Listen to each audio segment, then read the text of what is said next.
सभापति महोदय, इस सदन में आज विषय पर और विषयांतर पर दोनों प्रकार की चर्चाएं हुई है। खैर, मेरा दायित्व है, मैं बिल को पायलट कर रहा हूं, तो विषय की भी जवाब देना पड़ेगा, जिन्होंने विषयांतर करा है उसका भी जवाब मुझे देना पड़ेगा। माननीय अध्यक्ष जी, अगर चर्चा विषय पर होती तो मेरा जवाब भी विषय पर सटीक तरीके से विषय के दायरे में ही रहता, मगर ये सदन देश की सबसे बड़ी पंचायत है। 130 करोड़ की आबादी इस सदन में जो चर्चा होती है इसको देखती है, क्योंकि बिल पर बोलने में थोड़ा दायरा विस्तृत होता है। लोकसभा के कार्यवाही के नियम बिल पर बोलने में थोड़े लचीले होते हैं। इसका उपयोग कर बहुत सारे सदस्यों ने ढेर सारी बातें कही है, मुझे कोई आपत्ति नहीं, सबको सब बात करने का अधिकार है। मेरा एक ही विनंती है कि मेरी बात भी जरा ध्यान से सुन लेना। अभी शुरू नहीं हुई दादा, ध्यान से सुन लेना। मैं सबसे पहले जो 20 सदस्यों ने आज की चर्चा में हिस्सा लिया है, पक्ष और विपक्ष के मिलकर सभी ने अपने अपनी दृष्टि से बिल के बारे में अपने विचार रखे हैं। मैं सभी के प्रति आभार व्यक्त करता हूं कि आपने इस बिल को इतने ध्यान से पढ़ा, इसकी गहराइयों में जाने का भी प्रयास किया, इसके साथ जुड़े हुए राजनीतिक पहलुओं को भी सोचा और अपने अपने दृष्टिकोण से अपने अपनी समझ के हिसाब से यहां पर विषय रखने का प्रयास किया। माननीय अध्यक्ष जी, सबसे पहले एक बहुत बड़ा विषय आया, संघीय ढांचे पर अतिक्रमण का, और दूसरा राज्यों के अधिकार हम छीन रहे हैं इसका। मनीष भाई भी बोले, विपक्ष के कांग्रेस के नेता भी बोले, दादा भी बोले, कई सारे लोगों ने बोला।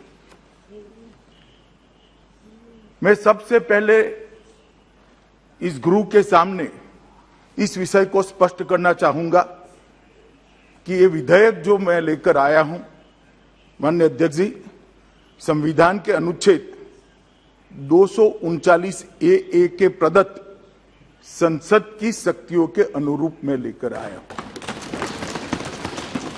अगर किसी को पढ़ना है तो मैं पढ़ भी सकता हूं, मैं संविधान को भी लेकर आया हूं कि पुनर्स्थापित करते वक्त भी ये मुद्दे उठाए गए थे, उस मुद्दों का जवाब भी दिया गया, मगर फिर से आज ये मुद्दे उठाए गए।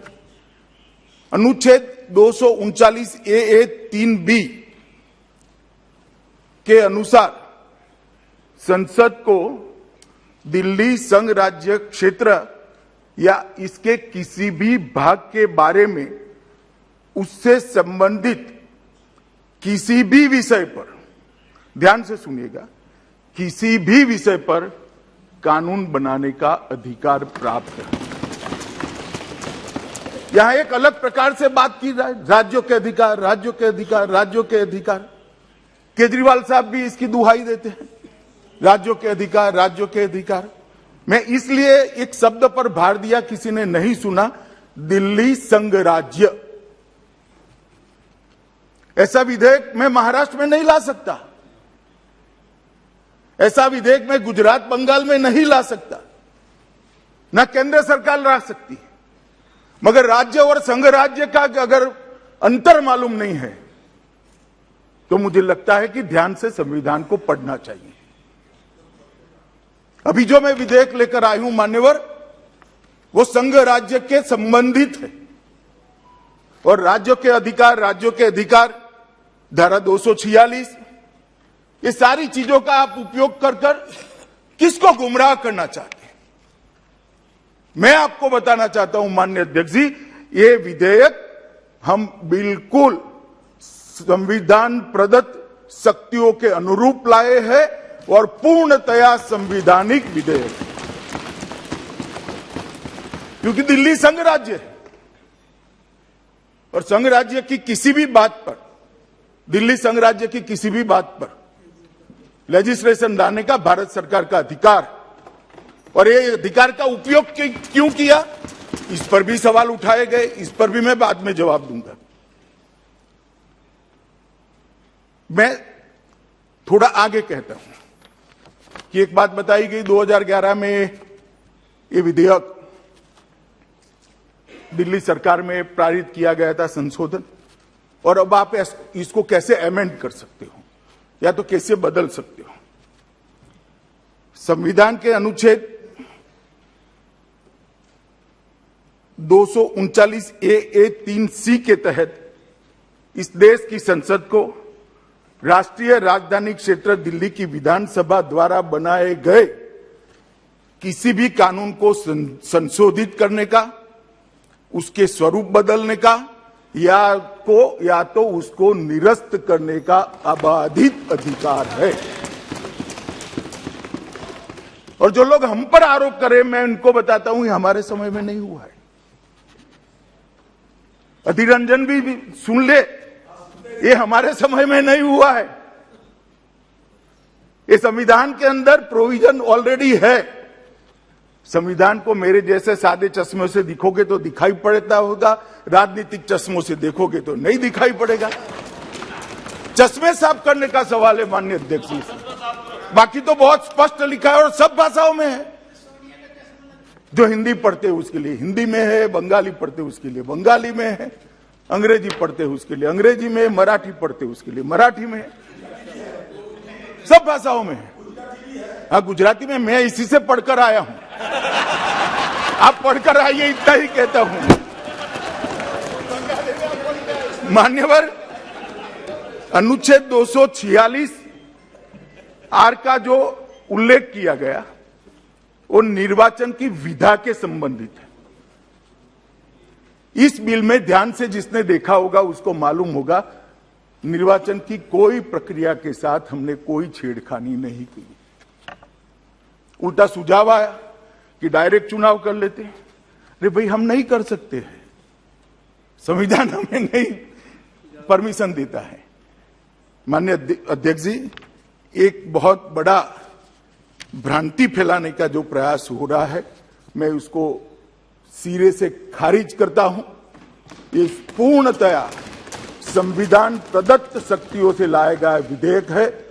इसमें संघ राज्य की शक्तियों पर कोई अतिक्रमण नहीं है और ना हम करना चाहते हैं।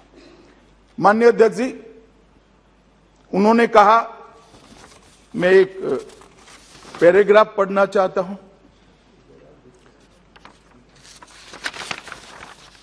कि एक जस्टिफिकेशन था कि भाई राज्य करे। संविधान के अनुच्छेद 239A3C के पहले परंतु के आधार पर डीएमसी अधिनियम 1957 में संशोधन करने वाला कोई भी विधेयक राष्ट्रपति की सहमति के लिए सुरक्षित किया जाएगा। अगर दिल्ली सरकार करती भी है तो उसको राष्ट्रपति की सहमति चाहिए, मतलब कैबिनेट की चाहिए।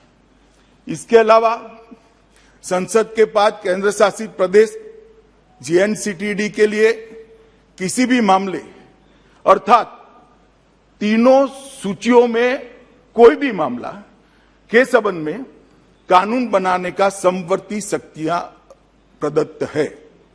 इसके अलावा अनुच्छेद 239A3C के दूसरे प्रावधान के तहत भले ही संशोधन अधिनियम को सहमति दी है, संसद किसी भी समय एक ही समान मामले के संबंध में कोई भी कानून बना सकती है, जिसमें कानून में संशोधन करना, अलग अलग करना, निरसन करना सब शामिल है, जो राज्यसभा की विधानसभा के द्वारा ही बनाएगा।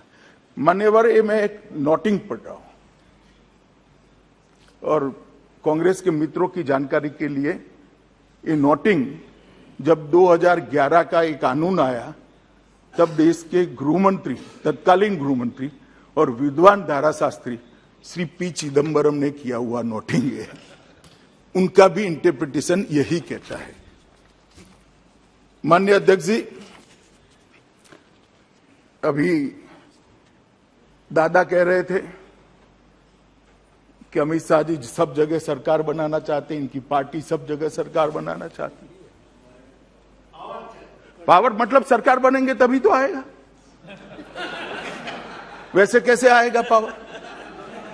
पावर तो लोकतंत्र में सरकार चुनकर आएगी तभी आएगा। तो मैं गृह में कहना चाहता हूं कि हाँ, हम चाहते हैं हर जगह हमारी सरकार बने, इसीलिए तो चुनाव लड़ते हैं। चुनाव क्यों लड़ना? आप क्यों गोवा में गए भला बताइए? आप क्यों त्रिपुरा जा रहे हैं बताइए भला? आपको भी अधिकार है, मैं ना नहीं बोलता, आप भी जाइए, आप भी जाइए। हर पार्टी ने हर जगह अपनी आइडियोलॉजी, अपना स्टैंड, अपने कार्यक्रम, अपनी सरकारों के परफॉर्मेंस को लेकर जाना चाहिए। यही तो लोकतंत्र की खूबसूरती है, इसमें आपत्ति क्या होती? हर जगह पे कोई पार्टी विचार करे कि हमारे लोग चुनकर आए, हमारे कार्यक्रम के आधार पर, हमारी विचारधारा के आधार पर, हमारे नेता की लोकप्रियता के आधार पर, तो इसमें आपत्ति क्या हो सकती है? लोकतंत्र में आपत्ति उनको हो सकती है जिनको सत्ता छीनने का डर है, लोकतंत्र के पुरोधाओं को नहीं हो सकती। मैं अभी भी कहता हूं दादा, हम चाहते हैं कि हमारे कार्यक्रमों के आधार पर, हमारी विचारधारा के आधार पर, हमारे नेतृत्व की लोकप्रियता के आधार पर और हमारी सरकार के परफॉर्मेंस के आधार पर हम सब जगह चुनाव लड़ना चाहते हैं और जीतना भी चाहते हैं। मगर हम सत्ता विपक्षी कार्यकर्ताओं को मारकर हत्याना नहीं चाहते दादा, सीरीज ऑफ खून कर हत्याना नहीं चाहते, कार्यकर्ताओं की पत्नियों और बहनों पर बलात्कार कर हम नहीं चाहते सत्ता लेना। ये हमारी संस्कृति नहीं है दादा। और लोकतंत्र का भी आती है, कांग्रेस पार्टी, टीएमसी भी आती है, कांग्रेस पार्टी, टीएमसी, बाकी सारी पार्टियों के नाम देना नहीं चाहता, जो अपनी पार्टी में परिवार के आधार पर पार्टी चलाते हैं, कई सालों तक अध्यक्ष का चुनाव नहीं कर सकते हैं, वो देश के लोकतंत्र की चिंता कर। अरे भले अपने कार्यालय में तो चुनाव करा लो भाई, पहले अपनी पार्टी में तो करा लो, देश की बात में बात करना। माननीय अध्यक्ष जी, एक विषय आया विशेष अधिकारी की नियुक्ति।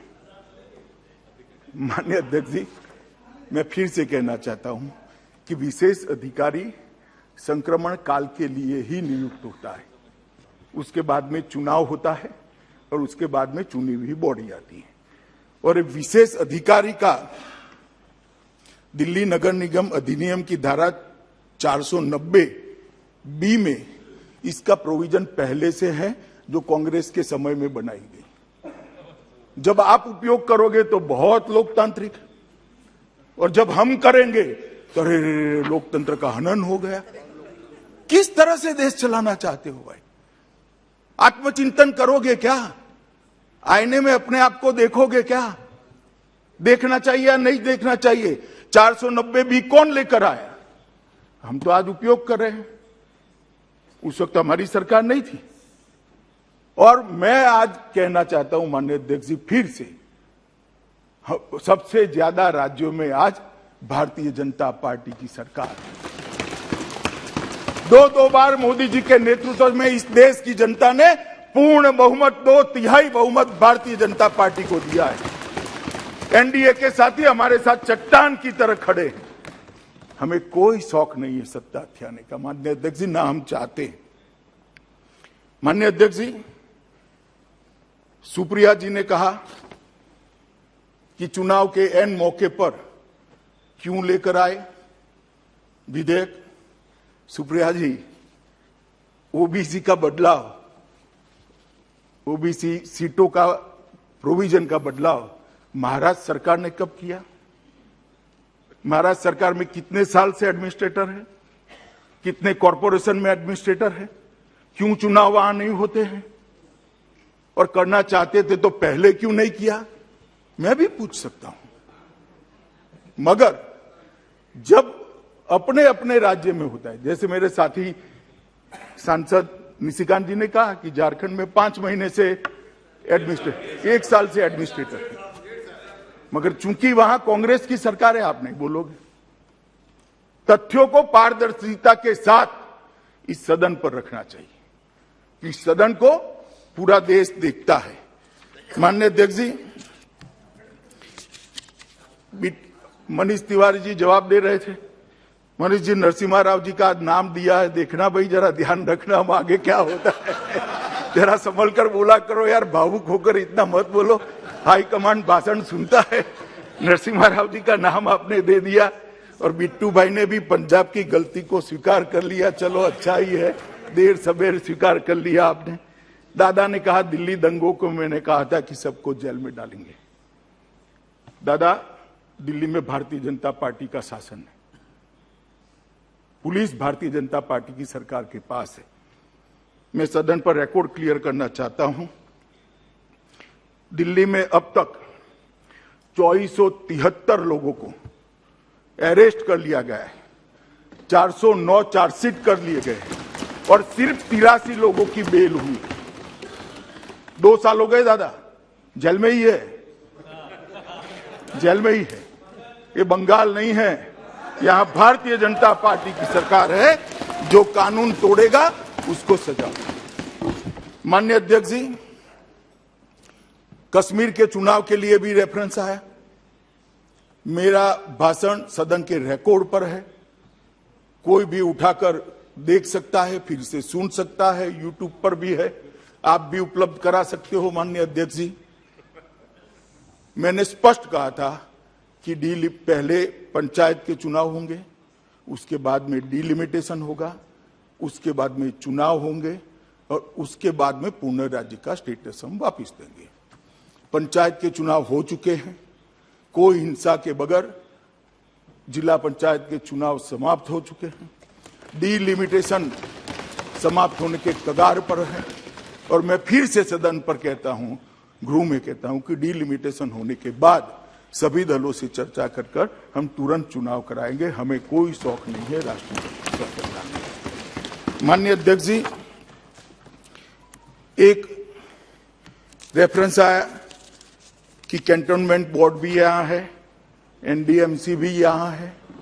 आपने कहा कि राष्ट्रपति भवन, प्रधानमंत्री निवास, संसद भवन सब एनडीएमसी में आता है।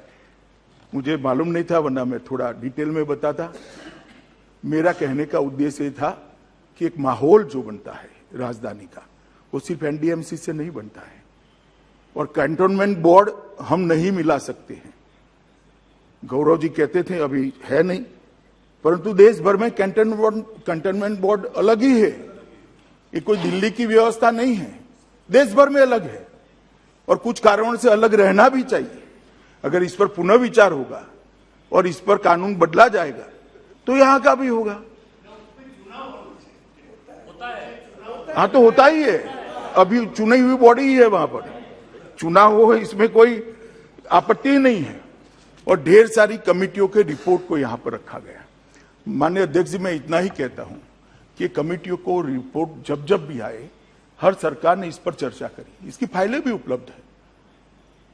और चर्चा के बाद ये सारे प्रश्न जो अभी उपस्थित हुए थे, ये प्रश्नों को नजर में रखते हुए ही निर्णय नहीं लिए गए थे।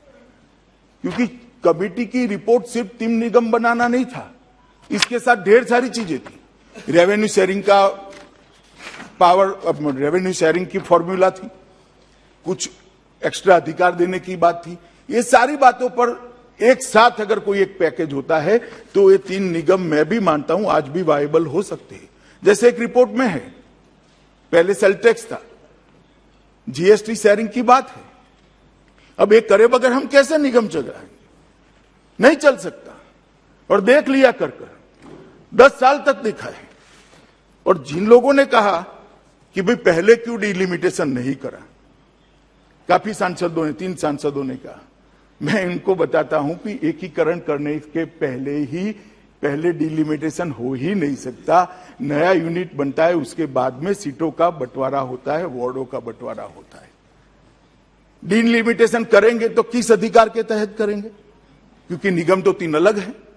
जब तीनों निगम एक होंगे, एक निगम होगा, उसके बाद ही डिलिमिटेशन हो सकता। और इतनी सारी चीज पर इतनी शंका करने की जरूरत क्या है भाई?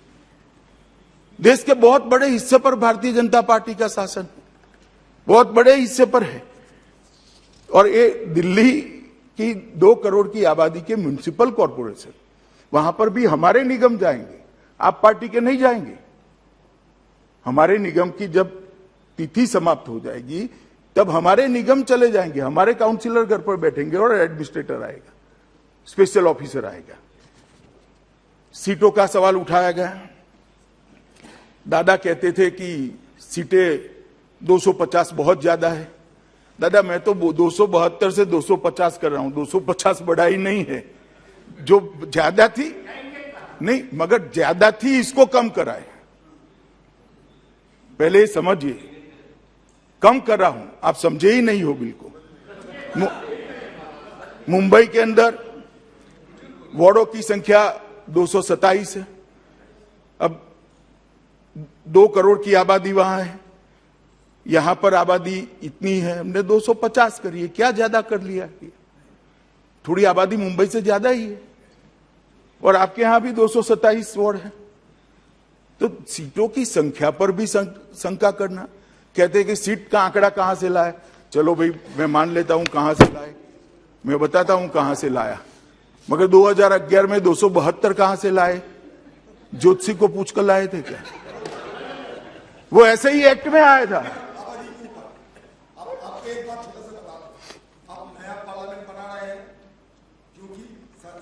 संसद की संख्या बढ़ेगी इस हिसाब से, तो जहां में बैठने की बात नहीं करा भैया, अब तय की होते हैं ना ना एक नहीं होता है। मैं चुने हुए आबादी जब बढ़ते हैं तो सीटों की संख्या भी बढ़ेगी, मतलब वार्ड भी बढ़ेगी। 272 तो ज्यादा होना चाहिए। अरे बैठिए बैठिए अधीर रंजन जी, बैठिए 2 मिनट बैठ। आप नहीं, मैं आपको और ज्यादा समझाता हूं जिससे आप समझ पाओ। मैं कर रहा हूं कि आपने सवाल उठाया, विपक्ष के कुछ मित्रों ने, कि 272 की संख्या, 250 की संख्या कैसे तय की। तो मेरा इतना ही पूछना है, 272 कैसे तय की थी? इतनी ही बात मैं करता हूं भाई। वो ठीक है, मगर 3 में भी 272 सदस्य नहीं थे उस वक्त 272 नहीं थे। आंकड़ा कैसे आया? ऐसे ही अनुमान से आता है, कोई आंकड़ा तो रखना पड़ेगा। परंतु हमने ऐसा किया है कि एक आइडियल एक्ट भेजा गया है, उसमें 225 की संख्या है। अगर 2 करोड़ से नीचे आबादी है, यहां 2 करोड़ से ज्यादा ही है, इसलिए हमने 250 लिया है। मैं जस्टिफिकेशन आपको बता देता हूं।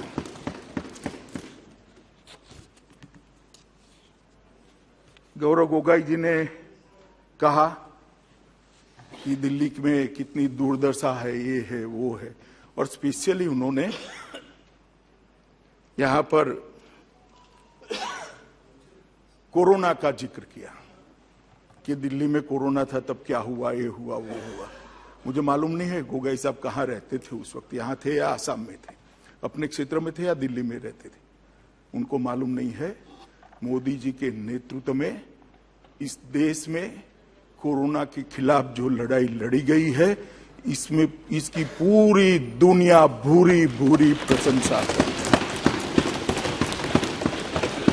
130 करोड़ की आबादी को टीका लगाना, सबको अपने मोबाइल पर इसका सर्टिफिकेट मिल जाना, 2 टीका लगने के बाद कंप्लीट वैक्सीनेशन का सर्टिफिकेट मिल जाना, 9 दिन के अंदर ऑक्सीजन के उत्पादन को 12 गुना बढ़ाना, दुनिया भर से क्रायोजेनिक टैंकर लाकर उसको हवाई जहाज और स्पेशल ट्रेन से हर देश के कोने में भेजना और लाखों लोगों की जान बचाना।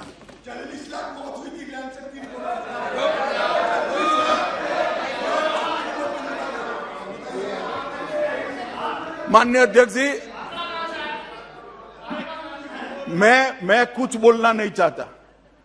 मैं अधीर रंजन जी को इतना ही कहना चाहता हूं कि आपकी सरकारों ने भी, मैं ही वीडियो कॉन्फ्रेंस कंडक्ट करता था, हर मुख्यमंत्री जी ने मोदी जी का धन्यवाद किया है। हर मुख्यमंत्री इरिस्पेक्टिव ऑफ पार्टी, और मोदी जी ने भी हर मुख्यमंत्री का धन्यवाद किया है। दानिश जी, डर आपके जहन में हो सकता है, सबके जहन में नहीं हो सकता है। सब कुछ डर कर नहीं होता है, म्यूचुअल अंडरस्टैंडिंग भी होती है, और प्रयासों को, विरोधियों के प्रयासों को, राजनीतिक विरोधियों के प्रयासों को भी सराहने की स्पिरिट भी होती है। और इस स्पिरिट के तहत मुख्यमंत्री जी ने भी, प्रधानमंत्री जी ने भी सभी मुख्यमंत्री को धन्यवाद किया है कि आपने बहुत अच्छा काम किया, और एक बहुत अच्छे माहौल में। और ये कह रहे थे कि आप पार्टी को, गौरव भाई कह रहे थे आप पार्टी को काम नहीं करने दिया। गौरव भाई, आपको मालूम नहीं है, मुख्यमंत्री ने मेरे साथ आने के लिए मना कर दिया था। मैं गया था लोकनायक जयप्रकाश अस्पताल के अंदर, लाशों के ढेर लगे थे, उन्होंने मुख्यमंत्री सब, आप पार्टी को नहीं करने दिया बोले हैं। भाई मैं लिखता हूं ना, दिल्ली में कौन था तो आप पार्टी मतलब, नहीं, काम नहीं करने दिया। आप बैठिए, अब हो गया। अरे अधीर रंजन जी, रजिस्टर हो गया, बैठिए। लाशों के ढेर लगे थे, अंतिम संस्कार नहीं होते थे, वैक्सीनेशन का फॉर्मूला नहीं था, अस्पतालों के रेट तय नहीं किए गए थे। ये सारा मोदी जी के नेतृत्व में भारत सरकार ने, क्योंकि हम मुक्त दर्शक बनकर नहीं बैठ सकते, और हमने कहीं पर नहीं किया, जिक्र निकाल दिया तो मुझे बोलना पड़ा, क्योंकि गुरु का जो रिकॉर्ड है वो सालों सालों तक रहता है, अजरा अमर होता है, आने वाली पीढ़ियां इसको पढ़ती है। इसलिए मुझे बोला, इतने सारे भाषणों में, चुनावी भाषणों में, कोई प्रेस इंटरव्यू में मैंने आज तक कभी नहीं कहा, मगर यहां पर इसलिए मुझे बोलना पड़ता है कि इसका एक रिकॉर्ड बनता है। माननीय अध्यक्ष जी, हमें कहा गया कि चुनाव से डरकर हमने ये बिल लेकर आए। भाई हम तो डरे नहीं है चुनाव से। सुनिए, अधीर रंजन भी बोले। नहीं, मैं आपको न कह ही नहीं रहा हूं, कहा गया ऐसा कर बोला हूं। चुनाव से डरने का स्वभाव हमारा नहीं है। चुनाव में हार जीत होती रहती है, तो इसी का निरीक्षण कर रहा हूं। सुनिए ना, मगर मैं चुनाव से डरकर कैसे काम होता है वो बताता हूं। इंदिरा जी का चुनाव इलाहाबाद हाई कोर्ट ने निरस्त कर दिया। उसके बाद रातों रात जिस प्रधानमंत्री को इस सदन में वोट देने का अधिकार नहीं था, वो प्रधानमंत्री ने देश भर के सारे लोकतांत्रिक अधिकार छीनकर इमरजेंसी डाली। इसको डर कहते हैं, इसको डर कहते हैं। लोकसभा की मियाद 1 साल बढ़ा दी, इसको डर कहते हैं। और सुनिए, अभी सुनिए ना, सुनिए।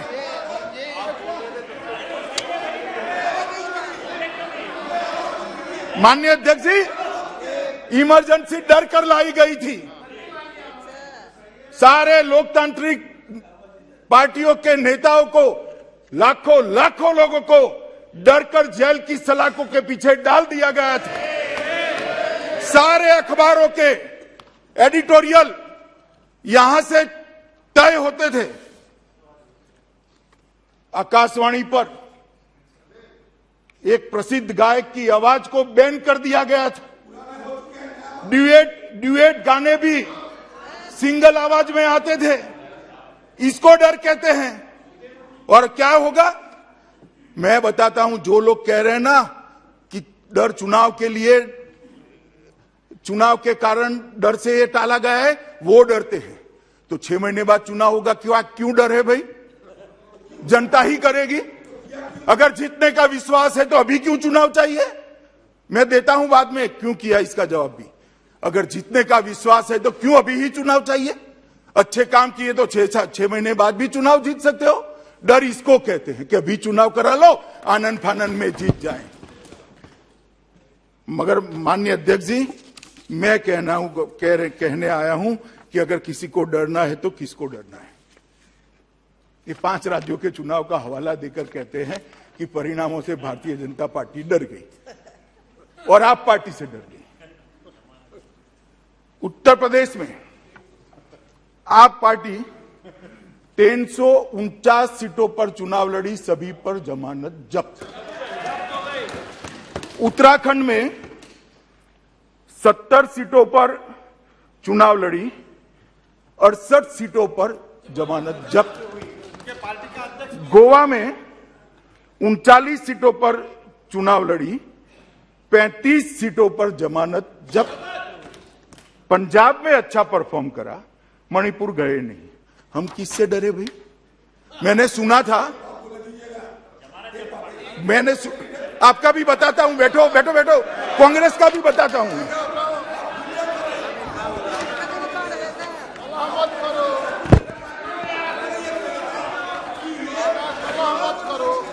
माननीय अध्यक्ष जी,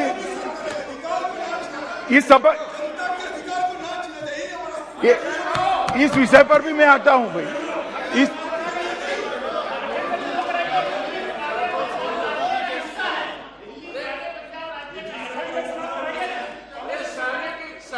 ताकत रखो। अरे दिल्ली मेरठ का भी हिस्सा है, मेरठ की डिवीजन में आता था दिल्ली। अब मैं सुनिए ना, सुनिए, कांग्रेस पार्टी के काफी सांसद बोले डरना। भाई हम क्यों डरे? हमें डरने जैसे परिणाम ही नहीं है। कांग्रेस पार्टी 454 सीटों पर चुनाव लड़ी, कांग्रेस पार्टी 575 सीटों पर चुनाव लड़ी, 475 सीटों पर जमानत जब्त। अब डरना किसको है भाई? डरना किसको है? देश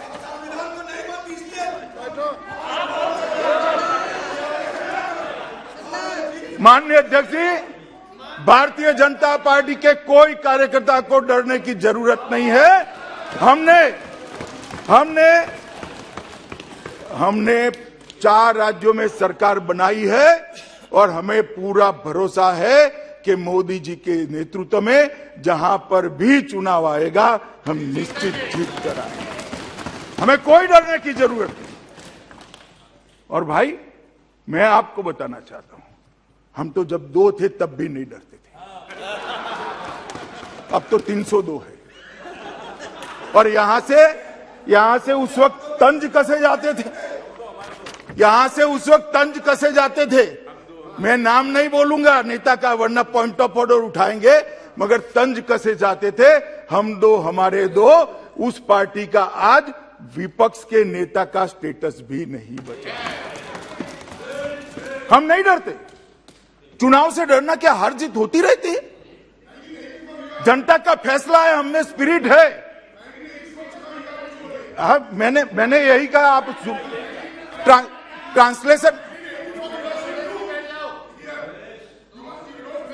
मिस्टर सुरेश, मैंने ये ट्रांसलेशन मोड पर रखिए, आप ट्रांसलेशन मोड पर रखिए। मैंने यही कहा है कि हम 2 थे तब भी नहीं डरते थे, आज 302 है, क्यों डरे? ना अहंकार की बात है, ना गमी का विषय है। जनता का फैसला लोकतंत्र में सबको स्वीकारना चाहिए और ये स्पिरिट भी, इसमें डर का कोई सवाल नहीं। माननीय अध्यक्ष जी, मैं अब बिल क्यों लेकर आया, इसका सवाल बार बार पूछा गया, मैं इसके बारे में बताना चाहता हूं। माननीय अध्यक्ष जी, ये 3 निगम एक निगम को 3 निगम में बांटने के बाद बहुत अच्छे स्पिरिट से शायद किया गया होगा। उस वक्त दोनों सरकारें एक ही पार्टी की थी, मगर उसके बाद यहां शासन बदला। 5वें दिल्ली के वित्त आयोग ने 3 नगर निगमों को 5वें वित्त आयोग ने 40,561 करोड़ रुपया, दादा सुनिए काम में, 40,561 करोड़ रुपया 5वें वित्त आयोग में, दिल्ली के वित्त आयोग ने देने के लिए अनुशंसा की थी। दिल्ली सरकार ने 7,000 करोड़ से कम दिया। मैं फिर से रिपीट करता हूं, 40,561 करोड़ रुपया वित्त आयोग की सिफारिश थी कि तीनों नगर निगमों को आबादी के प्रोरेटा में दिया जाए सिविक सर्विस अपग्रेडेशन के लिए।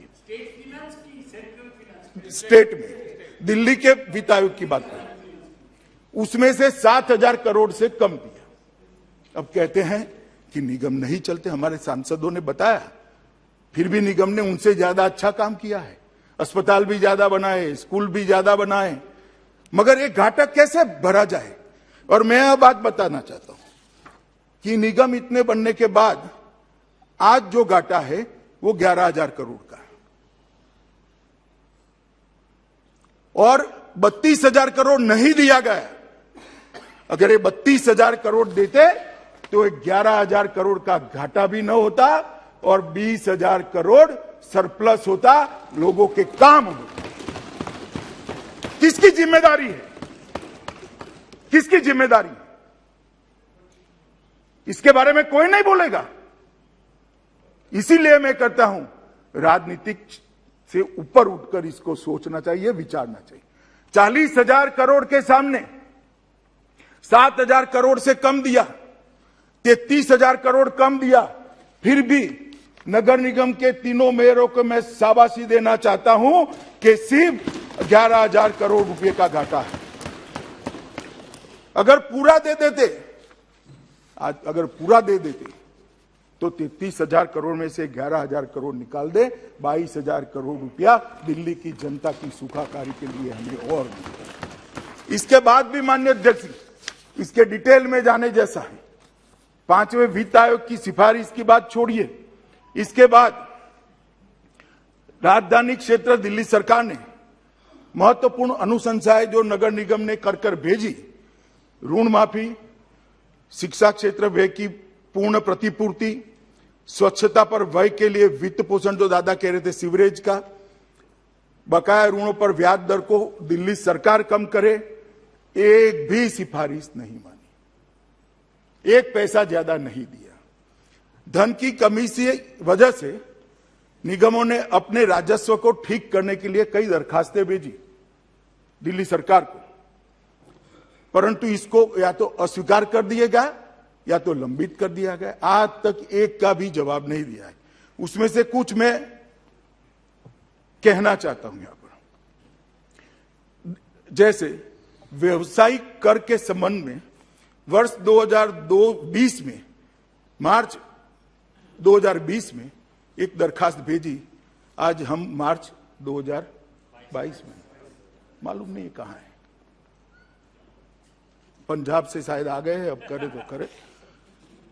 इस प्रकार से एक बार की पार्किंग प्रभारों को बढ़ाने के लिए हमने दरखास्त भेजी, कोई जवाब नहीं, रिजेक्ट कर दिया। एसडीएमसी के स्थानांतर शुल्क के संशोधन के लिए भी प्रस्ताव भेजा, आज तक लंबित है। विभिन्न परियोजनाओं के कार्यान्वयन के लिए बॉन्ड लेने के लिए, जिसकी आरबीआई की परमिशन थी, हमें वित्तीय समावेशन के हिसाब से परमिटेड मात्रा में ऋण करने की परमिशन थी। बॉन्ड लेने के लिए हमने दिल्ली सरकार का परमिशन मांगा, बॉन्ड लेने के लिए परमिशन हमारा नगर निगमों का रिजेक्ट कर दिया गया। और अनुमोदित बजट जो होता है राज्य सरकार का, उसमें भी कटौती कर दी। अब मैं ये कहना चाहता हूं कि नगर निगम कैसे चलेंगे माननीय अध्यक्ष, किस प्रकार से चलेंगे? क्या चाहते हैं कि दिल्ली की जनता त्राहिमाम हो जाए और भारतीय जनता पार्टी के खिलाफ हो जाए? जो ऐसा सोचते हैं उनको मैं कहना चाहता हूं, सत्य को कभी कोई ढक कर नहीं रख सकता। हजारों सूर्य की तरह दीप्यमान होकर बाहर आ जाए। झूठ लंबा नहीं चलता, झूठ के पैर नहीं होते, टिक नहीं पाएगा झूठ। हमारी आज चर्चा हुई, हमारे सांसदों ने जो कहा है, जो मैं कह रहा हूं, क्या दिल्ली के वासी नहीं सुनते होंगे, हिसाब नहीं मांगेंगे? और मैं समझ सकता हूं कि दिल्ली सरकार के पास कमी हो सकती है, 30,000 करोड़ की कमी, तो फिर एडवर्टाइज के पैसे कहां से आते हैं? इतनी सारी नियुक्ता अपने कार्यकर्ताओं की असंवैधानिक तरीके से कहां से होती? अगर राजनीति ही करनी है तो देश के फेडरल स्ट्रक्चर को हम नहीं तोड़ रहे हैं, जो तोड़ रहे हैं वो आपके साथ बैठे हैं, हम नहीं तोड़ रहे हैं। क्या किस फेडरल स्ट्रक्चर की डेफिनेशन इसको जस्टिफाई करेगी? क्या आप नगर निगम का आर्थिक रूप से गला ही घोंट दोगे? इस तरह से कोई सहन नहीं कर सकता। मैं इतना ही कहना चाहता हूं, डेफिसिट इसलिए है कि हमें संसाधन बढ़ाने से भी रोका गया, हमारे अधिकार के संसाधन दिए भी नहीं है। और मान्यवर दादा ने कहा कि सब अच्छा चल रहा है तो फिर क्यों इकट्ठा कर रहे हो? दादा और अच्छा करने के लिए कर रहे हैं। अच्छा करने का संतोष नहीं होना चाहिए, अच्छा ही चल रहा है। हमारे सांसदों ने जो कहा है एक एक चीज रिकॉर्ड पर है, परंतु इससे भी अच्छा हो सकता है, इसलिए हम करना चाहते हैं। माननीय अध्यक्ष जी, एकीकृत नगर निगम करने से 3 मेयरों की जगह 1 मेयर होगा, 75 समितियों की जगह 25 समितियां होगी, 3 म्युनिसिपल कमिश्नर की जगह 1 म्युनिसिपल कमिश्नर होगा, 3 मुख्यालय की जगह 1 मुख्यालय होगा, निर्णयों में समानता रहेगी, एकरूपता रहेगी, एक ही शहर में 2 प्रकार के कर के स्ट्रक्चर नहीं रहेंगे, वित्तीय स्थिति भी अच्छी रहेगी और लगभग 150 करोड़ का खर्च सालाना इससे कम होगा। माननीय अध्यक्ष जी, मैं आज इतना ही कहना चाहता हूं कि भारत सरकार मुख प्रेक्षक बनकर नहीं रह सकती। दिल्ली देश की राजधानी है, देश की राजधानी की नगर निगम से यहां की सिविक सेवाओं के कारण पूरी विश्व भर में देश की छवि बनती है। अगर इतनी ओछी राजनीति दिल्ली राजधानी क्षेत्र के अंदर हो रही है तो हमें इंटरवीन करना ही चाहिए, न करते तो गलत था, इसलिए किया और उचित समय पर किया, क्योंकि 5 साल निगम के थे, समय समाप्त होगा तब तो एकीकरण करेंगे। चुने हुए प्रतिनिधियों का अधिकार कैसे ले लेंगे? नहीं ले सकते। और सवाल उठाया जा रहा है परिणामों के बाद, पहले इसलिए नहीं किया था भाई, 3 महीना पहले के कहते कि चुनाव को प्रभावित करने के लिए किया, आप पार्टी को दबाने के लिए किया। हमने चुनाव की राह देखी, अब इसमें भी आपको अच्छा नहीं लगा, हम क्या कर सकते हैं? और मैं अभी भी कहना चाहता हूं, सारे सांसद बहुत स्टडीड सांसद है, सबको कहना चाहता हूं कि जब भी बिल पर कोई आपके मन में, अधीर रंजन जी ने कहा हमें शंका है, एक फोन उठाकर अधीर रंजन जी मेरे साथ बात कर देते, मैं तो निरसन कर देता शंका का। इतने बड़े फ्लोर में आप ऐसा क्यों बोले? भी मुझे भी फोन कर लेते।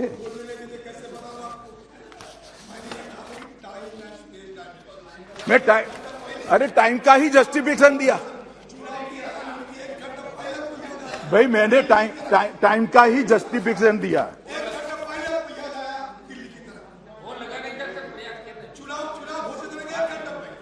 अरे भाई, ये वो प्रेस कॉन्फ्रेंस ही ये घोषणा करने की थी, आप उसको चुनाव की समझ बैठे।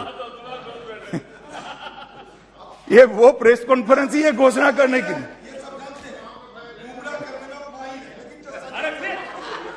ये सब गलत है सर, इनको वापस लेने चाहिए। क्यों आप ऊपर में बोल के क्यों रिकॉर्ड में लाते? देखो रिकॉर्ड में नहीं जा रहा। माननीय सदस्यगण जो ये बोलते हैं ना, न तो रिकॉर्ड में जाता न टीवी में जाता, इसलिए आप बोल के वो टीवी में ला देते हो।